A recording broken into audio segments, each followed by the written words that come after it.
Boa noite, pessoal. A gente vai começar aqui mais uma live hoje super especial. Felipe Machado, da banda Viper, né? Guitarrista da banda Viper. A gente vai estar conversando aqui com ele um pouquinho para ele contar a história dele pra gente, né? Tô muito gripado, então pode ser que minha voz dê uma falhada aí durante a live, mas vai dar certinho, beleza?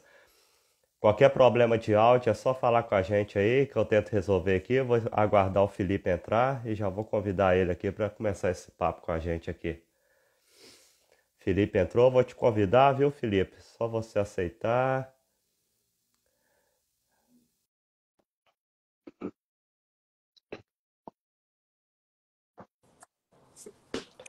Felipe, tudo bom? E aí, tudo beleza? Beleza, e você, tudo bem, né? Tudo bem, tudo certo. Felipe, quero te agradecer muito, viu, por esse tempo aqui, esse espaço aí, né, que você está dedicando aqui. Vou estar postando lá no YouTube, né? Gosto de contar um pouquinho a história dos músicos, assim, que eu admiro aqui no Brasil, né? Principalmente dessa área do rock, do metal. Então, muito obrigado, viu? Para mim é uma honra aí bater esse papo. Imagina, obrigado a você. Você está falando de Minas, pelo jeito, né? Isso, interior. De Interior que de Minas cidade? Que aqui. cidade? Chama Mantena, o nome do meu canal. Ah, o canal é a cidade. Ah, muito legal. Um É. abraço para todos os mineiros aí, gosto muito. Tenho muitos amigos em Belo Horizonte aí. Mantena é aqui na fronteirinha já com o Espírito Santo, aqui faz fronteira com a região norte do Espírito Santo, né? Quase dentro já aqui. 10 minutos você já está no outro estado. Não, muito legal. Grande, grande estado aí do Brasil. Obrigado. Obrigado a todo mundo também que está entrando na live, viu? Se tiver algum problema de áudio aí, é só falar que a gente tenta resolver aqui. Felipe, eu queria que você começasse contando um pouquinho lá do seu início, né? Eu gosto de colocar depois lá no YouTube um pouco da história do cara quando ele está começando, né? Ter os primeiros contatos lá com os primeiros álbuns de rock, com os primeiros instrumentos musicais, né? Quem te induziu a tocar? Como que foi isso aí na sua vida? Ah, isso é uma história assim muito longa, mas a gente começou a tocar muito. Eu digo a gente porque o meu começo foi um começo de carreira meio que coletivo, assim, junto com o Pete e com o Ives. Nós éramos amigos do prédio, nós morávamos no mesmo prédio, aqui no bairro de Genópolis. Eu sei que tem um bairro de Genópolis também em Belo Horizonte, já que falamos de BH. E nós morávamos nesse prédio, do lado o André morava, e a gente começou a tocar juntos, assim, naquela coisa bem de criança mesmo, fazendo aula de violão, depois tocando, montando uma banda assim para tocar na escola, em festivais da escola e tal. E é uma história que as pessoas sabem, né? Essa amizade acabou levando a banda para frente. A gente começou a se apresentar em teatros de escola, em casas noturnas e tal. E a banda começou a ficar mais conhecida e tal. A gente, vou pegar aqui uma coisa para mostrar aqui que é engraçado. Beleza. Eu estava dando uma geral aqui nos instrumentos. Aqui, essa aqui foi a minha primeira guitarra. Massa. As pessoas que vão lembrar dela, talvez lembrem dela que ela era branca com escudo preto, mas depois eu acabei pintando essa guitarra, mas enfim. Eu estava Massa. mexendo nos instrumentos e lembrei disso. E daí a gente ganhou aquela coisa, eu ganhei a guitarra de aniversário da minha mãe, o Ives ganhou a guitarra, o Ives trabalhou, comprou, o Pete também trabalhou e comprou. E a gente montou a banda e foi mais ou menos a partir daí a gente deslanchou a carreira. Tivemos o convite para gravar o primeiro disco, depois os primeiros shows, a primeira turnê pelo Brasil, depois, mais bem para frente, assim, a primeira turnê no internacional, né? Foi uma carreira sem muitos planos, mas que foi andando de uma forma bem orgânica, assim, bem, bem gostosa. Então, Viper foi a primeira banda assim que você considera profissional que você tocou na sua vida? Não só a primeira, como a única. Porque, assim, como a gente... a única que eu digo, assim, eu tenho também uma carreira solo, né? Eu lancei um disco no ano passado chamado Primata, um disco em português. Depois, antes eu tinha lançado já um outro disco em inglês chamado FM Solo. Mas fora e alguns projetos que eu toco com amigos, né? Eu toquei na banda do Paul Di'Anno, do Iron Maiden, aqui numa turnê pelo Brasil. Eu toquei com o Mark Ramone, o baterista do Ramones, quando ele fez também uns shows no Brasil. Então, assim, fora essas participações especiais, vamos dizer assim, eu praticamente só toquei no Viper, né? A banda que eu fundei, né? Com o Pete e com o Ives. E que até hoje está nativa. Então, é uma banda que eu considero, assim, uma parte de mim, né? Essa questão do inglês, como que você aprimorou ele na sua vida? Você foi só com aula? Você chegou a morar fora? Como que foi isso aí? Eu morei, assim, no começo a gente estudava inglês, aquela coisa de moleque mesmo, né? Estudava na escola e depois fazia aquelas aulas, assim, CCAA, aquela coisa assim, né? Uhum. E daí a gente estudava inglês, né? E tudo bem e tal. E depois, mais tarde, a gente traduzia as músicas com a ajuda de dicionário, né? Depois essas músicas passavam na hora que a gente foi gravar o disco, a gente passou por um professor de inglês, tal, aquela coisa bem assim, bem, bem básica, assim, né?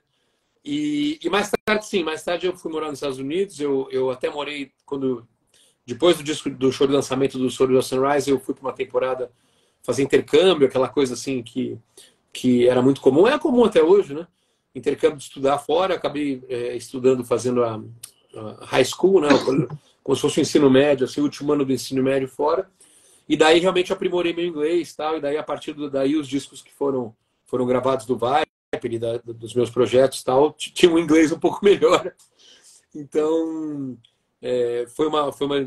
Antes a gente era muito assim, a gente aprendeu muito ouvindo as músicas também, né? Porque eu acho que é um jeito muito bom de você aprender inglês. É, claro, hoje em dia a gente tem um acesso muito mais fácil, mas ver filmes em inglês, enfim, ouvir músicas em inglês e acompanhar as letras era uma coisa muito comum. Hoje em dia as pessoas às vezes ouvem no Spotify e não acompanham muitas letras, tal, né? É uma coisa até que eu tinha recomendado que as pessoas fizessem no disco novo do Viper, tentassem acompanhar com as letras, que tiveram um capricho assim bem grande. Mas a gente acompanhava com as letras, os discos com os encartes, né, com as letras, tal, e acabamos aprendendo inglês também desse jeito, né? É um jeito bem informal assim, mas que foi bastante útil na época. E você, além de compor também, você já escreveu livro, né? Você é escritor. Tem muita diferença, assim, a questão de compor música e escrever um livro, assim, de ficção, essas coisas? Tem uma diferença total, assim. É, eu acho, eu tenho alguns livros, eu tenho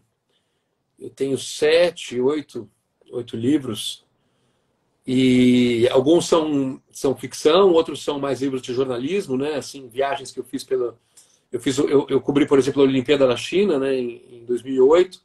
Depois eu fui para a África do Sul, para a Copa do Mundo em 2010. Então eu escrevi sobre esses países, né, sobre não exatamente o esporte desses eventos, mas eu escrevi sobre a cultura desses países e tal, que é mais a minha praia, né, escrever sobre coisas culturais e tal.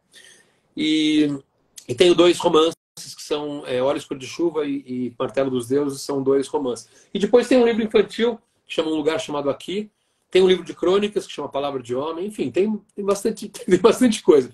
Mas, como você perguntou, assim, é uma experiência totalmente diferente. O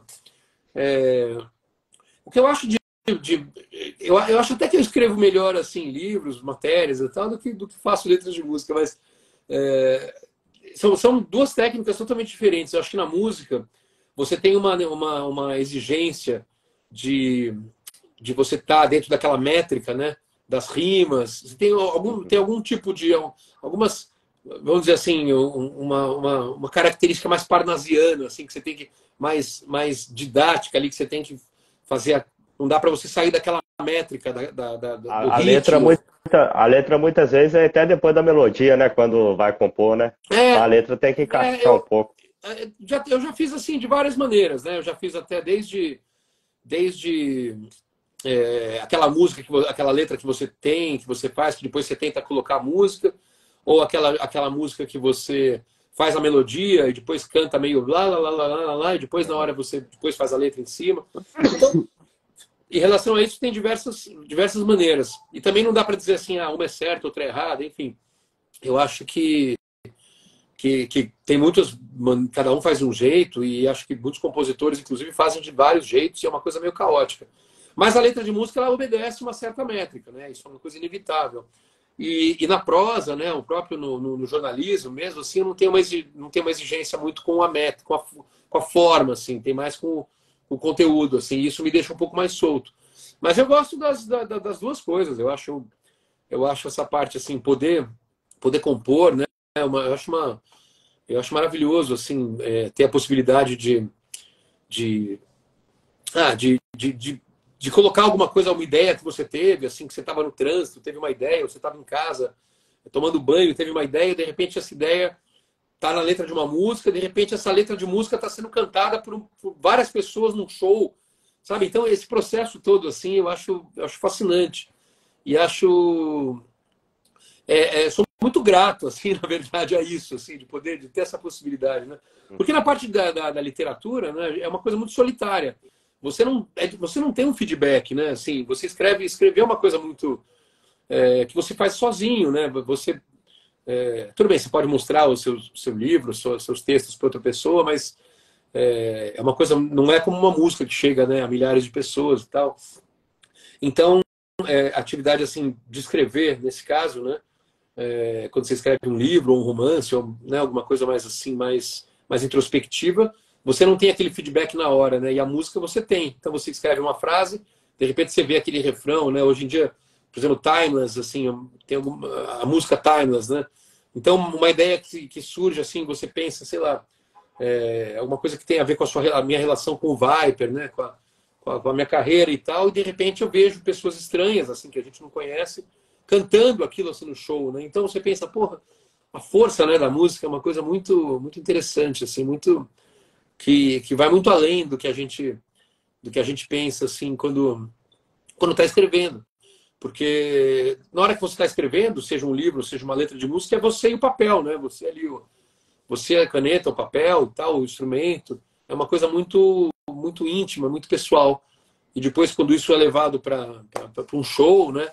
Ou mesmo quando um livro sai, as pessoas comentam com você, é uma sensação muito boa, assim. Esses livros que você escreveu em relação, você falou que não escreveu propriamente do esporte, mas da cultura, né? Você cobriu a Olimpíada da China e a Copa da África do Sul também, né? Por que que você escolheu esses eventos esportivos assim para estar escrevendo sobre a cultura desse país? Olha, para falar a verdade, foi um pouco não coincidência, mas assim, eu trabalhava no estado de São Paulo, no Estadão, que é um jornal aqui, um jornal grande de São Paulo e tal. E eu tinha acabado de criar um projeto chamado TV Estadão, que era um projeto de multimídia, né? Uma coisa ali no começo dos anos 2000.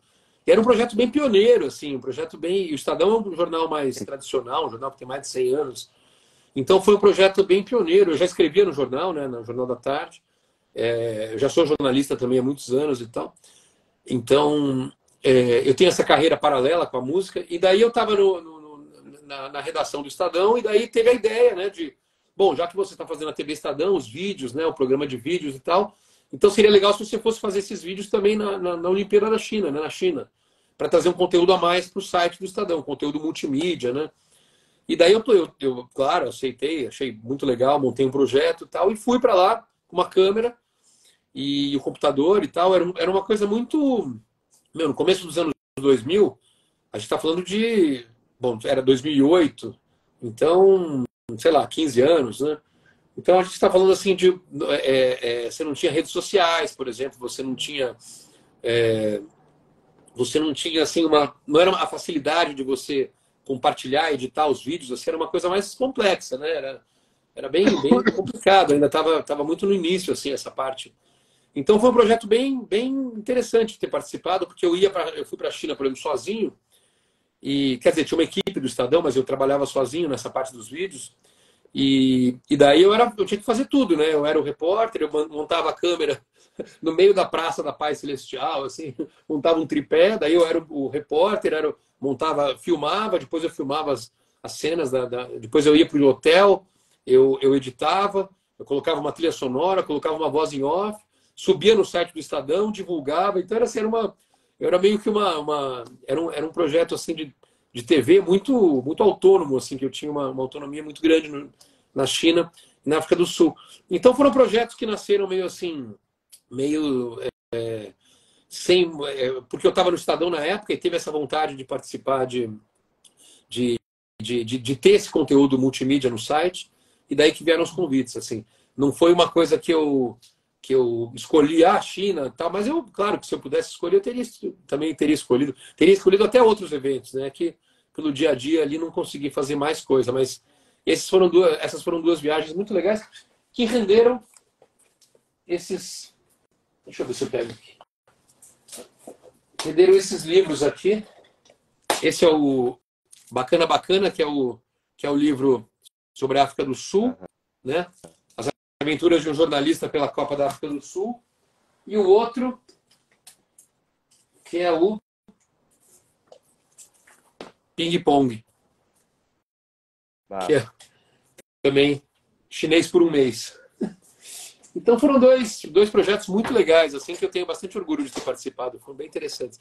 Ó, eu estou vendo agora, eu estou vendo aqui, enquanto a gente fala, Lucas, um monte de gente participando aqui.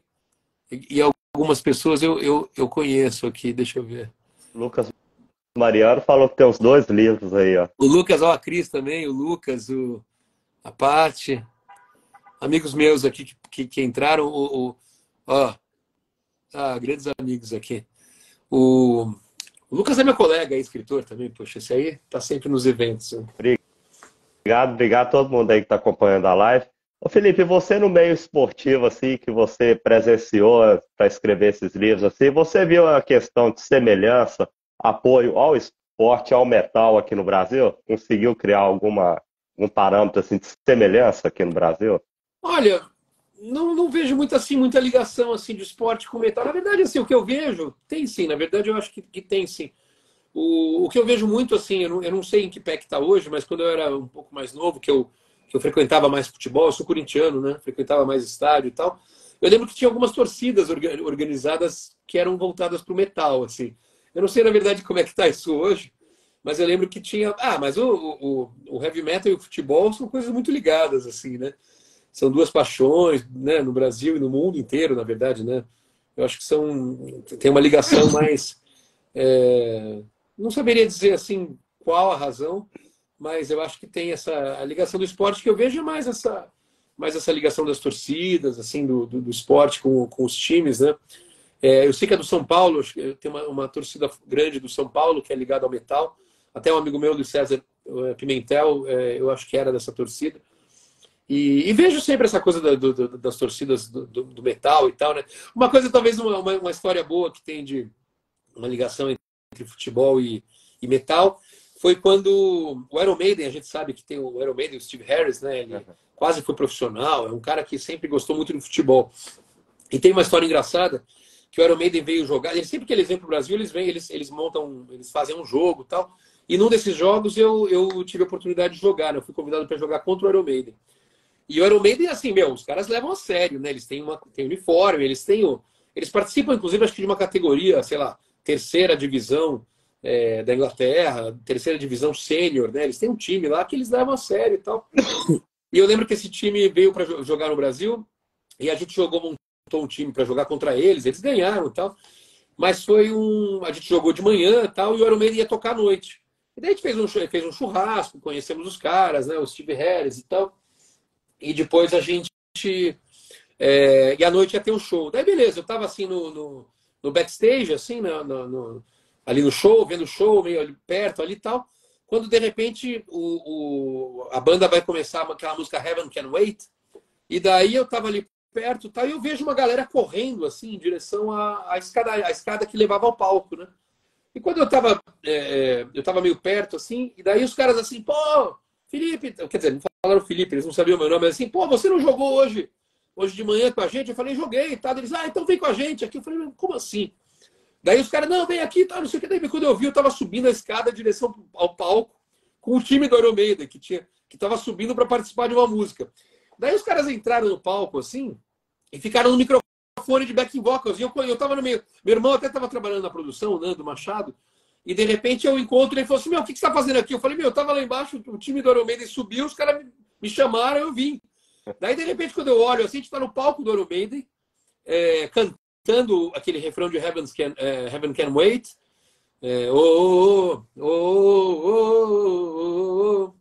E daí eu tava cantando, eu tava junto com os caras, daí o Bruce Dickinson do lado, o Steve Harris, a banda inteira tocando junto, e eu fazendo backing junto com os caras do time do Iron Maiden, né?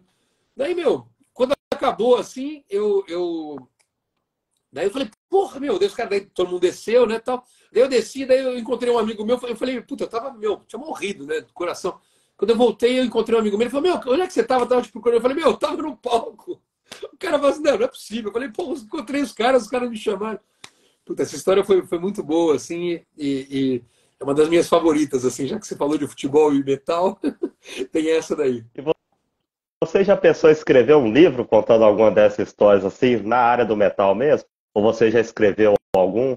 Não, na verdade é engraçado, porque eu, eu não. Deve ter alguma razão, assim, talvez, que eu resolva em alguns anos de psicanálise. Talvez o Freud possa explicar. Mas eu acabo dividindo um pouco as minhas, separando um pouco as minhas carreiras, assim, nesse Sei. sentido. Eu, por exemplo, muita gente na época que o André morreu, né? Muita gente assim, porque eu escrevo, eu tenho algumas biografias também. E daí muita gente assim, poxa, tinha que escrever uma biografia do André e tal. Ou você tinha que escrever a história do Viper e tal. E assim, eu acho muito legal, eu acho, puta, maravilhosa a ideia, essas ideias são legais. Mas eu ainda, eu não, eu ainda, não sei por que razão, mas eu não confundo assim muito os dois mundos. Assim, na parte da música, assim, eu me considero mais músico assim do que escritor. Então, quando eu vou para o lado da música, eu meio que desligo um pouco, eu viro a chave assim. E daí eu cuido mais da parte da música, das letras e tal, mas da música, né? E quando eu vou para a literatura, para o jornalismo, eu escrevo sobre música, claro, mas não sei, eu prefiro não escrever muito sobre, sobre mim mesmo, sobre a minha carreira, assim, eu prefiro. Não costumo escrever muitas coisas assim a meu respeito, né? É claro que, às vezes, um release sobre o Viper, um release sobre algum livro que eu vou escrever, eu escrevo e tal, claro. Mas estou dizendo assim, escrever a história da minha vida, escrever a história do Viper, escrever a biografia de algum amigo meu, assim, desse mundo da música, por enquanto eu não sei porquê, deve ter alguma razão para isso, mas eu acabo me afastando um pouco. Vou deixar isso mais para frente. Até porque essa coisa do tô te devendo, tá me devendo um livro de contos, a verdade. Olha o Val aí também, a Cris. Tô mesmo, Cris. O, até porque eu acho que, por exemplo, assim, as pessoas falam, ah, você tem que escrever a história do Viper e tal, mas a história do Viper eu acho que ainda é uma história que não acabou, né? Lógico que ela não acabou. Acabamos de lançar um disco novo. Se eu tivesse escrito essa história, por exemplo, sei lá, né, há um ano, não teria um disco novo, eu já teria que fazer um capítulo a mais. Por exemplo, eu tenho assim, uma regra que eu não leio biografia de gente viva. Uhum. Eu só leio biografia de gente que já morreu. Porque assim, eu acho que a história das pessoas e a história das bandas, né, que ainda estão que estão por aí e tal, ainda tem coisas a serem contadas, né? Então, eu acho que é um pouco de desperdício quando a gente vai escrever um livro, ler um livro, uma biografia de alguém e a pessoa está aí. Daí você lê um livro, você gasta um puta tempo, lê 500 páginas da biografia e daí a pessoa, sei lá, muda de carreira ou faz uma outra coisa completamente idiota ou boa, enfim. E a gente tem que meio que mudar tudo que a gente tinha pensado sobre ela. Enfim, eu acho que essas coisas ainda. Eu acabo diferenciando um pouco essas duas carreiras e não sei te explicar por quê. Você citou o nome do André e como que era um pouco a sua relação com ele, profissional e pessoal, assim? Ah, era uma relação muito carinhosa, assim, né? O André era um ano mais novo que eu. Aliás, nós éramos assim, como se fosse uma escadinha, né? O André era um ano mais novo, daí tinha eu, o Ives e o Pete, né? O Pete era 2 anos mais velho que eu. E nós éramos muito amigos, assim, no começo do Viper, né? Na verdade, o André era mais amigo do Ives, né? Era uma coisa meio assim, eu era mais amigo do Pete e o André do Ives. Então a gente fazia meio que tinha umas briguinhas assim, né? Das duas duplas, a gente meio briguinhas assim, bobagem, né? Mas a gente meio que tinha essa dinâmica. Mas eu era muito amigo do André, eu, assim, adorava. A gente era um cara muito diferente, assim, era um cara muito. Apesar das pessoas acharem ele muito sério, ele era assim, um cara sério, introspectivo, mas ele era um cara muito engraçado, assim, no lado pessoal. Um humor assim bem, bem diferente. E a gente se afastou. Quando ele acabou saindo da banda, né? Depois do teatro feito, e nessa época a gente acabou se afastando. A gente ficou meio brigado, porque ele quis sair da banda, poxa, a gente estava com a carreira toda, né, pela frente, ele quis sair, depois teve até um episódio que ele quis voltar, depois eu falei, não, mas não tinha nada a ver, a gente já tinha anunciado o Pete como vocal. Ficou meio um clima chato, depois ele começou o Angra, né? E ele começou o Angra com uma turma, assim, com uma equipe, né? Que era parte da nossa equipe também, era o mesmo empresário. Então, nessa época a gente ficou meio brigado, assim, teve uma certa birra. Mas lá pelos anos 2000, assim, a gente voltou a se falar e viu que era tudo uma grande besteira. A gente voltou a se encontrar. O André voltou a frequentar aqui minha casa. A gente se encontrava muito à noite, assim, eu, ele e o Ives. A gente gente fazia várias... para encontrar para tomar cerveja, assim, para falar bobagem e tal, ouvir música. E depois de 2012, a gente teve essa turma, o Viper voltou, né, com o André para tocar os 2 primeiros discos, Songs of Sunrise e Theatre of Fate, e daí a gente voltou a se encontrar, voltamos a sair junto, voltamos a viajar, né? Então voltamos e tal. E depois, então era uma relação profissional, na época né, com a banda, ele era um cara super perfeccionista, assim, tal, eu até... eu tinha que correr atrás mesmo, porque ele ficava no pé, assim, com a banda, né? De muitos ensaios, essa coisa, ele era muito exigente nessa volta, que a gente pôde perceber isso mais até. Mas lá no pessoal, um cara sensacional, um cara muito, muito inteligente, né? Muito inteligente. E muito, assim, muito idealista, né? Com as coisas que ele acreditava, né? Um cara muito idealista. E daí, depois dessa turnê do Viper, a gente fez uma turnê longa, era para ser poucos shows, depois acabou se estendendo bastante. E a gente acabou, depois eles, ali por 2015 e tal, ele acabou saindo, voltou com o Xamã. A gente se encontrou mais algumas vezes, eu fui num show do Xamã, foi a última vez que eu encontrei. E depois teve a morte dele, que foi uma tragédia para todos nós, assim. Não só por esse lado profissional, quer dizer, não só pelo lado pessoal do amigo, mas também pelo profissional do Brasil, perder esse vocalista, né? Imagina o que ele poderia ter feito, né? Nesses anos para cá, o que ele faria ainda mais, né? Poderia ter ido para música clássica, poderia ter ido para vários discos novos de rock. Será que ele gravaria um disco novo com o Viper? Será que ele gravaria com o Xamã? Será que ele voltaria com o Angra, né? Tinha tantas possibilidades na vida dele, assim, que é uma pena quando a gente pensa que o André poderia ter feito a mais, né? Realmente foi a maior perda, assim, né, do heavy metal, um dos maiores da música brasileira, porque o André foi a maior estrela do heavy metal brasileiro, assim. Ele foi o cara que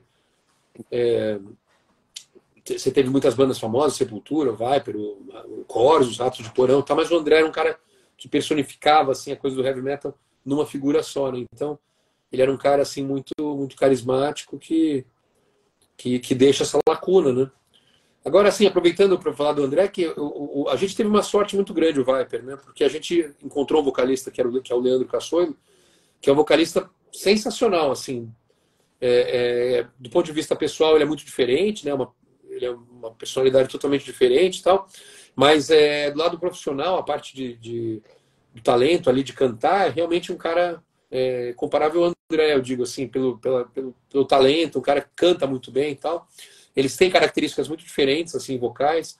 O Leandro é um cara até mais versátil, se você for pensar, assim, um cara que ele vai para um lado mais grave, depois ele também tem os agudos, né?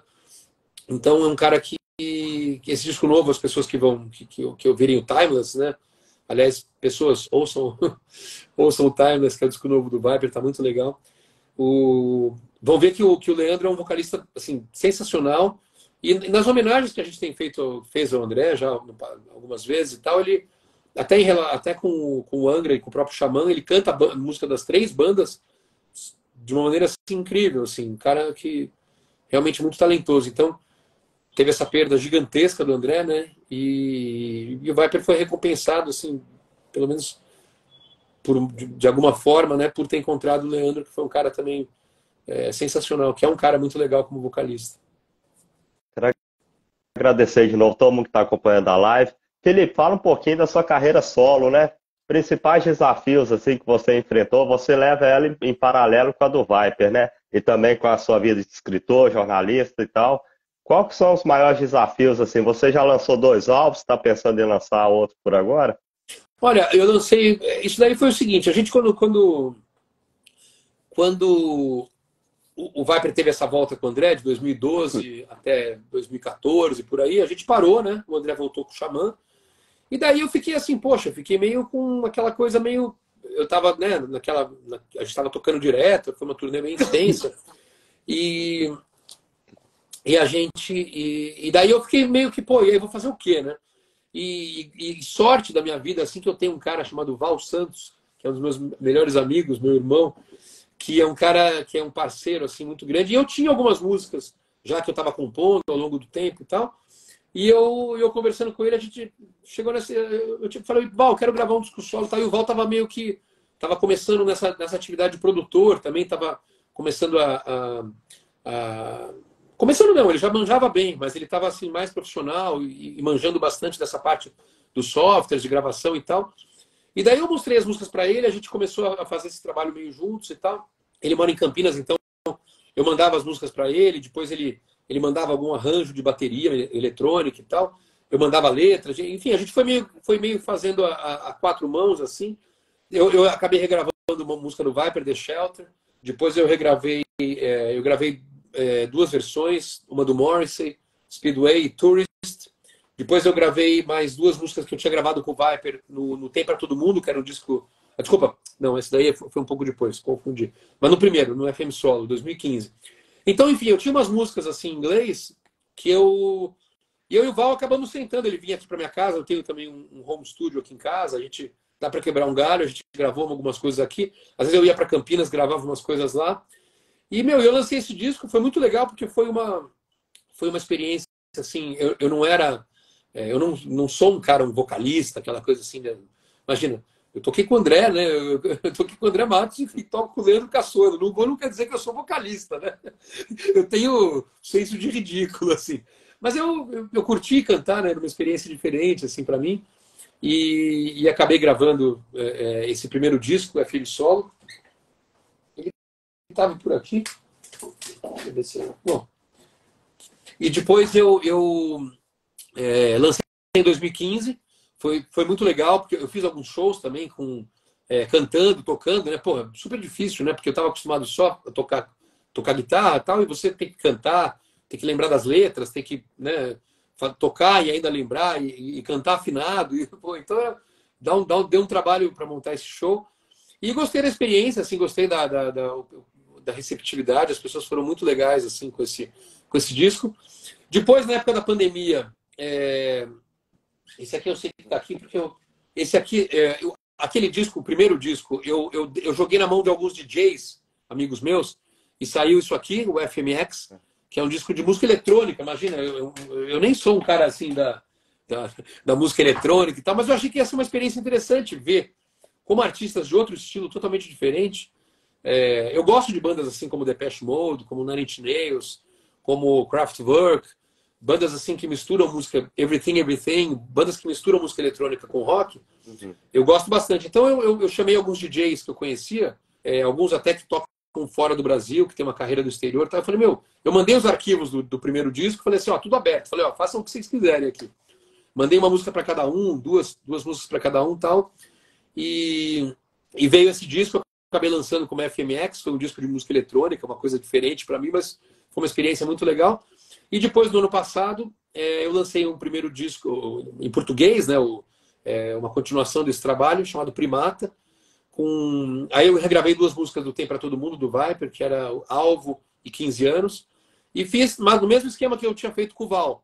A gente gravava aqui na minha casa, eu ia para Campinas, gravava lá.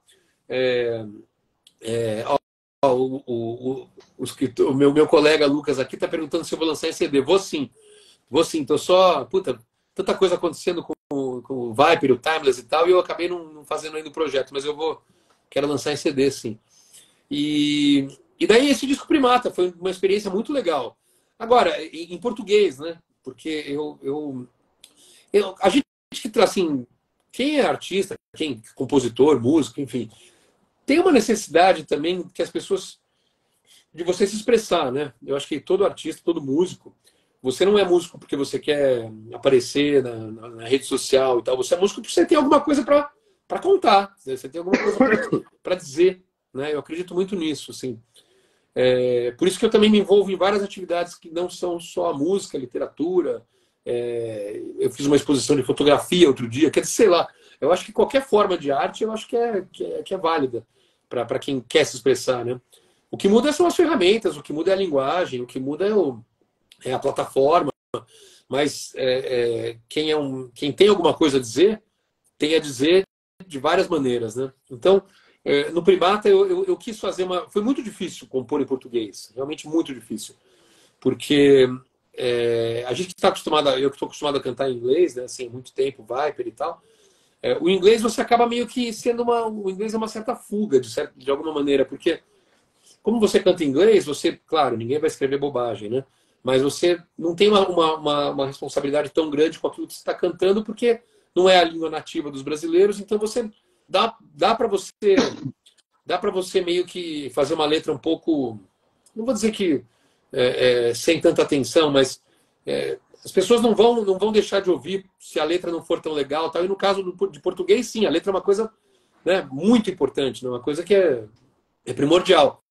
Você não vai ouvir uma música que fala bobagem e você... Bom, no Brasil, algumas pessoas fazem isso, mas eu não teria coragem de colocar uma letra idiota, uma letra boba em português, porque eu teria um pouco de vergonha, né? Assim, de inglês também, mas eu estou dizendo, em português é uma coisa mais imediata, né? Se você, qualquer coisa que você fale em português, se você fala uma frase eu te amo numa música, tem um peso. Se você falar I love you, passa um pouco batido, mas se você fala eu te amo, tem um, né? Não é a mesma coisa, né? Tem uma força maior quando você fala na sua própria língua. Então, esse disco foi um desafio muito grande, assim, o Primata, mas eu fiquei também super feliz com o resultado. Eu acho que as letras estão legais, eu acho que as letras dizem alguma coisa. E por isso que eu quero lançar também o CD, para que as pessoas possam acompanhar com o encarte, ver as letras ali e tal, né? Quem quiser e tal. Então, então tem uma diferença. O desafio maior, eu acho que assim. É muito difícil para um artista solo também tocar no Brasil, né? Assim, eu marcar shows e fazer uma turnê não foi tão simples quanto, por exemplo, com o Viper, que é uma banda já mais conhecida, tem uma carreira mais longa, as pessoas gostam, né? Tem mais fãs e tal. Na carreira solo era uma coisa mais, eu fiz alguns shows, mas aí era uma coisa mais menos gente, é uma coisa mais intimista, tal. Então, eu acho que são duas coisas bem diferentes, mas que provavelmente eu vou fazer. Agora sim, eu fiz o primeiro mais rock em inglês, o segundo em português, agora eu preciso pensar o que eu vou fazer de diferente para o próximo. Porque eu também não gosto de fazer sempre a mesma coisa, né? Eu acho que da mesma maneira que a gente tem um artista tem o que dizer, tem coisas interessantes para dizer, assim, ele também tem que escolher maneiras diferentes de dizer para mostrar uma certa originalidade e tal, né? Então, eu ainda não sei exatamente como é que vai ser o meu próximo disco. Só digo uma coisa, eu comprei um piano. Então, vamos ver o que vem por aí. Felipe, só mais duas perguntas. O álbum do Viper eu vou deixar para falar na última, né? Que aí a gente já fala que está disponível e tudo. A pergunta sobre política, Felipe. A gente não precisa falar necessariamente ali do problema do Xamã, né? Mas aquele problema ali do Xamã trouxe um pouco de evidência da política, né? A polarização dentro do relacionamento da banda. Você acha que essa polarização pode começar a interferir no relacionamento ali no meio do metal, no meio do rock, para você assim que vive mais no meio desse pessoal assim? Olha, eu acho que a polarização ela afetou todas as relações humanas, né? Ela afetou família, né? Eu vi famílias brigando, a gente sabe de casos de famílias que um deixou de falar com o outro por causa de política. A gente vê casamentos que às vezes, né, separações por divergência política, por divergência de opinião e tal. Até no meio cristão, a gente está vendo muita polarização atrapalhar nas bandas de rock também, nos cantores cristãos, né? Principalmente no gospel ali, no evangélico. É mesmo, eu não conheço esse meio, mas eu imagino que eu acho que a polarização ela afetou realmente todas as relações, né? E não só no Brasil, como no mundo inteiro, né? Você vê nos Estados Unidos essa polarização, por exemplo, entre o Trump e o resto e as outras e os democratas, por exemplo. A gente vê no Brasil essa coisa, né? Bolsonarismo contra a democracia, enfim. Eu acho que assim, a gente tem que ter muito cuidado, meu. Eu acho que tem que ter uma base de respeito. Porque isso eu acho que, na verdade, eu acho que o bolsonarismo ele pecou um pouco, porque ele foi além, assim. Quando a gente fala eu acho que eu não sou um cara de esquerda, assim, embora tenha votado no Lula na última eleição.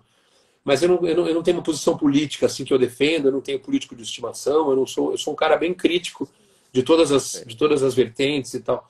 Mas acho que realmente, no caso da extrema-direita, eu acho que foi longe demais, né? Principalmente a atuação durante a pandemia e tal. Então eu entendo como os ânimos ficaram tão acirrados, né?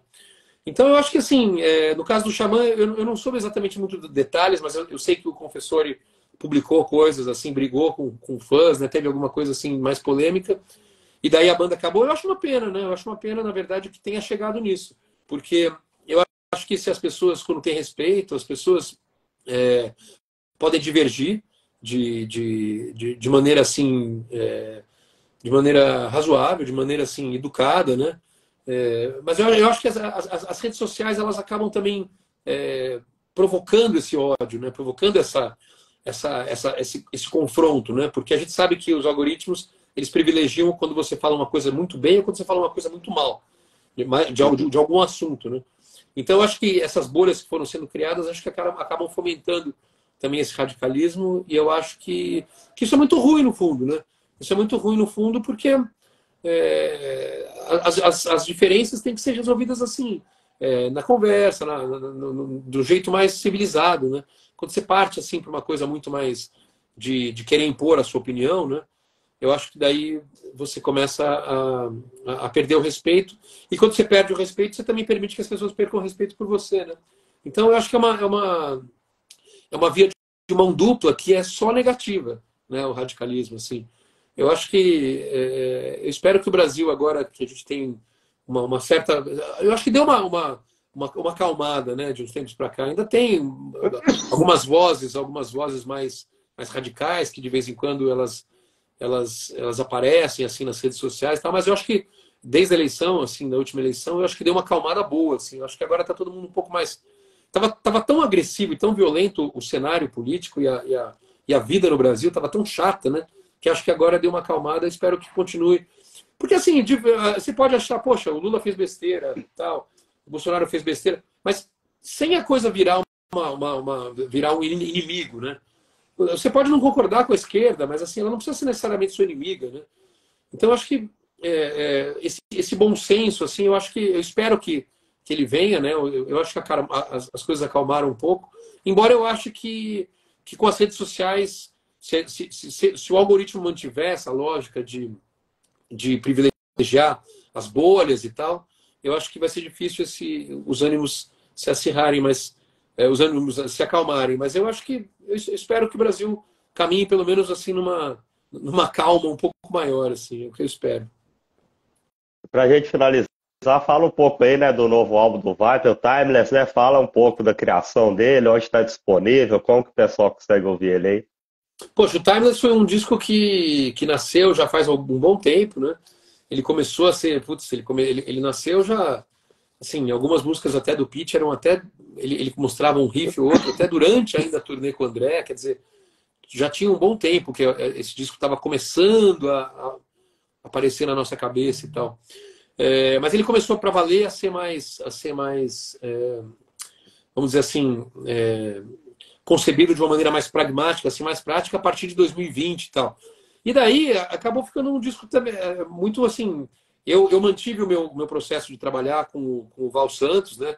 Eu ia para lá, gravava as guitarras, ele vinha para cá, a gente gravava as coisas e tal. E o Guilherme baterista e o Pete acabaram fazendo mais uma outra parte em outro estúdio. Então a gente acabou tendo dois núcleos de criação do disco. E o disco foi, eu acho que é um disco muito legal, um disco do Viper à altura dos outros discos do Viper, né? Porque o Viper, apesar de ser uma banda muito longeva, assim, a gente tem quase 40 anos de carreira, a gente não tem tantos discos de estúdio, a gente tem, sei lá, acho que são 6 ou 7 discos de estúdio, assim, 7 ou 8 discos, álbuns, né? Então, cada disco tem a sua história, cada disco tem a sua saga para ser concluído, cada um tem a sua característica, a sua personalidade, e eu acho que o Timeless entra com bastante assim, com grande nível, assim, do mesmo nível dos outros, né? E foi um disco que a gente está tem bastante orgulho, né? Ele tem, assim, a gravação foi feita pelo Maurício Serzosimo, um produtor que mora nos Estados Unidos. A gente fez esse processo teve a pandemia no meio, que acabou atrasando bastante, assim, o processo de gravação.